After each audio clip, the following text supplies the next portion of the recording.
அதுக்கப்புறம் லவ்வுக்கு வர்றாரு. லவ் வந்து எப்படி இருக்கும்? லவ் சீன் நீங்கள் எழுதணும்னா முதல்ல வந்து 4 விஷயத்தை எடுத்துக்கணும்.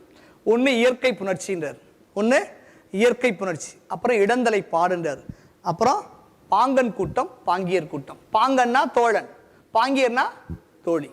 இப்போ லவ் எப்படி டெவலப் பண்ணுறது விஷயத்துக்கு எழுதுறாரு, கலவியில் சொல்கிறார். இப்போ இயற்கை புணர்ச்சி அப்படின்னு என்ன கேட்டிங்கன்னா, இப்போ நான் வந்து அலைபாயுதை வந்து எடுத்திருக்கேன். இதில் சார் சவுண்ட் கேட்கும்ல?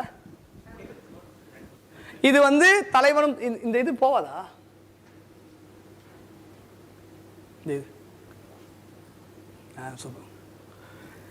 இப்போ நீங்கள் மணிரத்னம் எப்படி பயன்படுத்திருக்காங்க, நம்ம இது வரைக்கும் இந்த ஆஸ்பெக்டில் பார்த்துருக்க மாட்டோம். மணிரத்னம் எப்படி பயன்படுத்தி, ஏன் இந்த படம் வந்து இன்னும் ஒரு 25 வருஷம் ஃப்ரெஷ்ஷாக இருக்குன்னு நீங்கள் பார்த்தீங்கன்னா, இயற்கையாக தலைவனும் தலைவியும் மீட் பண்ணுறதுக்கு பேர் தான் புணர்ச்சினா சேருதல்னு அர்த்தம், மீட் பண்ணுறதுன்னு அர்த்தம். இயற்கையாக பேசுகிறாங்க.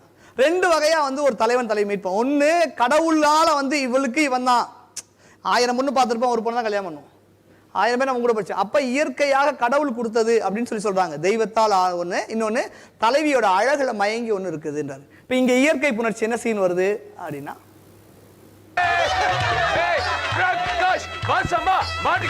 கேக்குதா? எங்க பொண்ணுக்கு என்ன குறைச்சல்? நான் அசோக் பேசுறது. அசோக் பொண்ணுக்கு என்ன குறைச்சல் சொல்லுங்க. ஒரு குறை இல்லையே, உங்க ஃப்ரெண்டா? ஒரு யாரு குறை?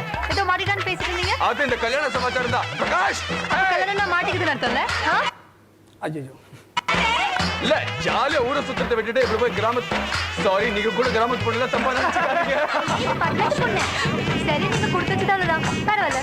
என்ன என்ன சுமாரா இருக்கீங்கன்னு பார்த்தேன். போன போது எவ்வளவு அழகா நாம இருக்காங்க, பாத்துக்கலாம். கார்த்திக் வையாத. இந்த காட்சியை பார்த்தோம்னா ஹீரோவும் ஹீரோயினும் மீட் பண்ணுறதுக்கு ஒரு சீன் வேணும். நம்ம அசிஸ்டன்ட் டைரக்டர் கேட்போம், டே ஒரு ஃபஸ்ட்டு 2 பேர் லவ் பண்ணுற மீட் சொன்னால் ஒரு பேரும் தெரியாது, ஏதாவது ஒரு படத்துலன்னு சொல்லுவான்.